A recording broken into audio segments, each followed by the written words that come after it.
ஓம் சாய்ராம். சாய் என்பர்கள் அனைவருக்கும் அன்பு வணக்கங்கள்.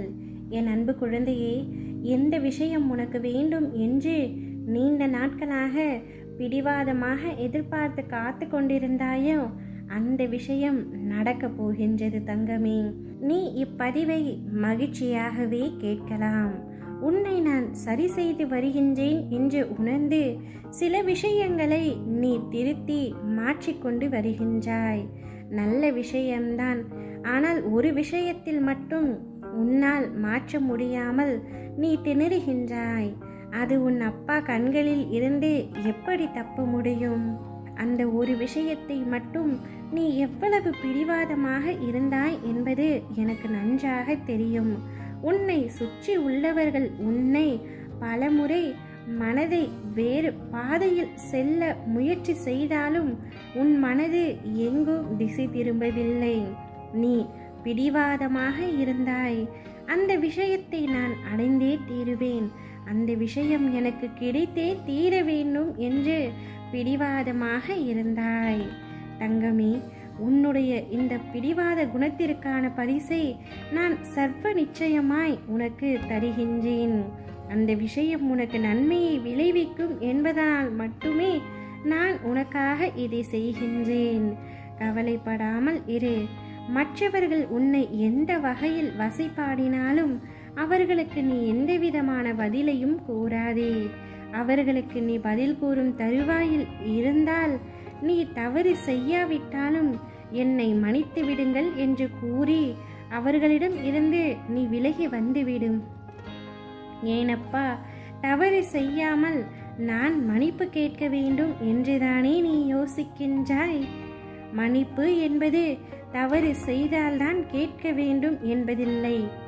நாமும் அவர்களுடன் சரிசமமாய் வாக்குவாதம் செய்தால் இழந்து போவது நம்முடைய நிம்மதியும்தான். அதனால் நீ வாக்குவாதம் செய்யும் சூழ்நிலை வந்தால் நகன்றுவிடு. என் பிள்ளையின் நிம்மதியான வாழ்க்கைதான் உன் அப்பாவின் நிம்மதி இருக்கின்றது. மன்னிப்பால் நீ தாழ்ந்து போகவில்லை, உயர்ந்து நிற்கத்தான் போகின்றாய். மற்றவர்களை நேசிப்பதில் எந்தவித தவறும் இல்லை. ஆனால் அவர்கள்தான் உலகம் என்று நினைக்கும் தருவாயில் ஒரு நாளும் இருந்து விடாதே. அவர்கள் அன்பிற்கு சார்ந்து இருக்காதே. அந்த அன்பு சில சூழ்நிலையால் குறைந்து போகலாம். அப்பொழுது நீ ஏமாந்து உன் வாழ்க்கையில் வெறுமை காண்பாய். இப்பொழுது நான் உன்னிடம் சொல்லும் அர்த்தங்களை நீ தெளிவாக புரிந்து கொள் தங்கமே. அன்பு என்பது தவறு இல்லை. ஆனால் அளவு கடந்த அன்பில் எதிர்பார்ப்பு ஏற்படும். அதில் நீ மாட்டிக்கொள்ளாதே. அது உன் வாழ்க்கையினை நிம்மதியற்ற சூழ்நிலையை உருவாக்கிவிடும். ஏனென்றால் இவ்வுலகில் சார்ந்த நிலையுள்ளபடி இருக்கும் அளவிற்கு எதுவுமே நிரந்தரமில்லை. இவ்வுலகில் நீ பிறந்தாய் வாழ்ந்தாய் என்று இருக்காதே. மற்றவர்களின் உணர்வை உன் உணர்வாக மதித்து நட. வாழ்க்கையில் போராடி தோற்பது என்பது அவமானம் இல்லை.